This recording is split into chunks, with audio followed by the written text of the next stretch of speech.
تقریباً آخری سوال ہے کہ جلسہ میں میلہ لگانا کیسا ہے؟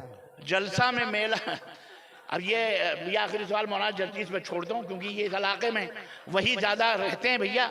سوال ہے کہ مدرسہ کے نام سے وقف کی گئی زمین کو بیچ کر عیدگاہ کے لیے زمین خرید سکتے ہیں یا نہیں؟ کس کی زمین کو؟ مدرسہ کے لیے کوئی زمین وقف کی گئی تھی، اس زمین کو بیچ کر عیدگاہ کے لیے زمین خرید سکتے ہیں یا نہیں؟ نہیں، جس کے لیے وہ وقف کی گئی ہے وہ زمین اسی کی ہے، اس سے نہ آپ عیدگاہ بنا سکتے ہیں نہ آپ مسجد بنا سکتے ہیں۔ اسے مدرسے کے لیے ہے تو مدرسہ ہی بنے گا۔ جی دوسرا سوال ہے، شادی میں جلسہ کرا کر شہرہ پڑھانا کیسا ہے؟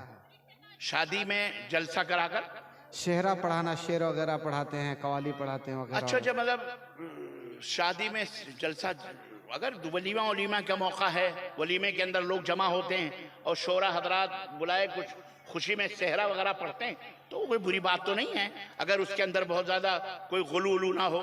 بلکہ صحرے میں تو یہی ہوتا ہے، سب کی تعریف ہوتی ہے، سب کے دولہے کے لیے دعائیں ہوتی ہیں، دلہن کے لیے دعائیں ہوتی ہیں، تو صحرا وغیرہ پڑھنا یہ میں سمجھتا ہوں کہ اس میں کوئی قباحت نہیں ہے، یعنی کوئی ناجائز نہیں ہے، بلکہ جائز ہی ہے۔ شرط یہ ہے کہ اس میں میوزک، ڈھول، تاجے، گاجے، باجے، ہارمونیم اور یہ تمام سب چیزیں نہ ہوں، بلکہ جیسے ابھی شاعر لوگ شعر پڑھتے ہیں ایسے پڑھ جائیں تو کوئی حرج نہیں ہے۔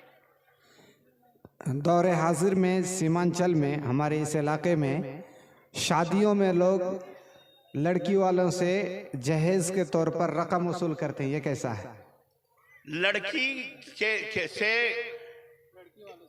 لڑکی والوں سے ایک ٹکا بھی مانگنا، ٹکا سمجھتے ہو جی؟ ایک ٹکا بھی مانگنا حرام ہے اور اس سے لینا بھی حرام ہے۔ جس نے لیا ہے یہ بھی سنو، اور جس نے دیا ہے اس نے بھی حرام کیا ہے، اور جس نے لیا ہے وہ بھی حرام خور ہے، اور قیامت کے دن یہ پورا اللہ کے سامنے جمع کرنا پڑے گا۔ یہ میں ذمہ داری سے یہ بات کہہ رہا ہوں، جتنے بھی بھارت نہیں پوری دنیا کے مولوی مولانا ہیں ان سے پوچھ لو، کیونکہ یہ ظلم ہے، یہ حق ہے۔